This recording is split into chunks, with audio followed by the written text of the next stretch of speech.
ယနေ့ခေတ်မှာဆိုရင် AI နည်းပညာတွေဟာကျွန်တော်တို့ရဲ့နေ့စဉ်ဘဝတွေကိုနီးလန်းမျိုးစုံနဲ့ဝင်ရောက်လာနေပါပြီ။မန်နေဂျာတစ်ယောက်ကလုပ်ငန်းစွမ်းဆောင်ရည်အကဲဖြတ်ဖို့ ChatGPT ကိုသုံးနေသလို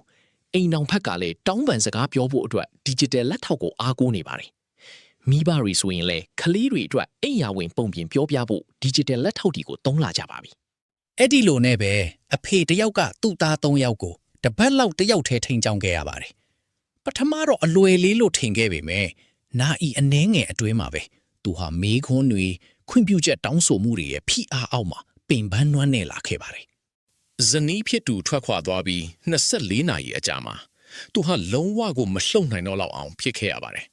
။အဲ့ဒီလိုနဲ့2024နွေရာသီမှာသူဟာသူ့ရဲ့ digital version ဖြစ်တဲ့ AI agent တစ်ခုကိုဖန်တီးဖို့ဆုံးဖြတ်ခဲ့ပါတယ်။ဒီ AI agent က yes ရတယ် no မရဘူး။ဒါမှမဟုတ်မင်းအမေကိုတွားမေးလို့ဖြေပေးဖို့ရည်ရွယ်ခဲ့ပါတယ်။သူ့ရဲ့စင်ကြင်တုံတရားကရိုးရှင်းပါတယ်။သားတွေကအိမ်မှုကိစ္စတွေလုပ်မယ်တနာရီကြာစာဖတ်မယ်တင်ချာတွက်မယ်ဆိုရင်မေတ္တာရက်ခံဖို့အခွင့်အရေးရပါမယ်။တကယ်လို့မျက်ရိပ်တာအမိုက်ပစ်တာပကံစီးတာလိုမျိုးကောင်းတဲ့အရာတွေလုပ်ခဲ့ရင်တော့ digital agency ကနေရတယ်ဆိုတဲ့အဖြေကိုရရှိဖို့အခွင့်အရေးရသွားမှာဖြစ်ပါတယ်။အဲ့ဒီညနေမှာပဲသူကသားတွေကိုညစာစားပြီးနောက်ခေါ်ယူက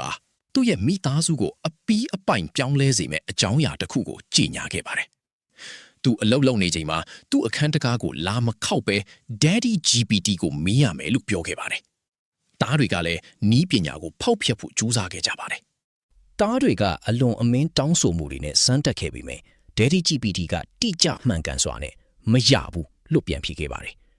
ဒီလိုနဲ့အဖေကသူ့ကိုယ်သူသားတွေစီကနေ Razosaurus Rex ဆိုတဲ့ချီးကျူးစကားရရှိပြီးလမ်းပေါ်မှာနာမည်ကောင်းရပြီလို့ခန်းစားခဲ့ရပါတယ်။အဲ့ဒီတပတ်လုံးသူ့အခန်းတကားကိုဘသူမှလာမခောက်တော့ပဲ Daddy GPT ကပဲခွင့်ပြုချက်တောင်းဆိုမှုအားလုံးကိုယူတီရှိရှိကင်တွေဖြေရှင်းပေးခဲ့ပါတယ်။ဒါပေမဲ့တပတ်အကြာဇနီးဖြစ်သူပြန်ရောက်လာချိန်မှာတော့အခြေအနေတွေကမမျှော်လင့်ပဲပြောင်းလဲသွားခဲ့ပါတယ်။သားတွေကသူတို့အဖေနဲ့အမေဘေးနားမှာရှိနေတာတောင်ဖုံးထုတ်ပြီး Daddy GPT ကိုစာပို့မေးမြန်းနေကြပါပြီ။အဖေက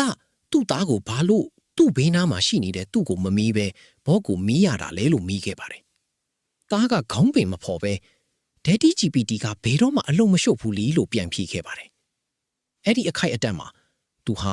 သူ့ကိုယ်ပိုင် algorithm ကြောင့်အဖေနေရာမှာအစားထိုးခံလိုက်ရပြီဆိုတာသိလိုက်ရပါတယ်။သားတစ်ယောက်က Daddy GPT ရဲ့အမြဲတမ်းရှိနေတဲ့အခြေအနေကိုနှစ်သက်ခဲ့ပါတယ်။နောက်တစ်ယောက်ကတော့ Daddy GPT ကသူ့စိတ်ကြိုက်နဲ့စွမ်းအင်ကိုထင်ဟပ်စေတယ်လို့ဆိုပါတယ်။နောက်ဆုံးသားကတော့ Daddy GPT ကသူ့ဖြစ်ချင်တဲ့အဖေနဲ့ပိုတူတယ်လို့ပြောခဲ့ပြီးဘသူကသူ့ကိုယ်သူပိုတူတာလဲဆိုတဲ့ထူးဆန်းတဲ့မိကွန်းကိုဖြစ်ပေါ်စေခဲ့ပါတယ်။ဒီအတွေ့အကြုံဟာသူ့ရဲ့တူးရဲသောဇလံမဟုတ်ပဲကျွန်တော်တို့အားလုံးရဲ့ဇလံဖြစ်ပါတယ်။ကျွန်တော်တို့ဟာအမြဲလိုနီးပညာရဲ့အစဉ်ပြေမြန်ဆန်မှုကိုအလေးထားရင်း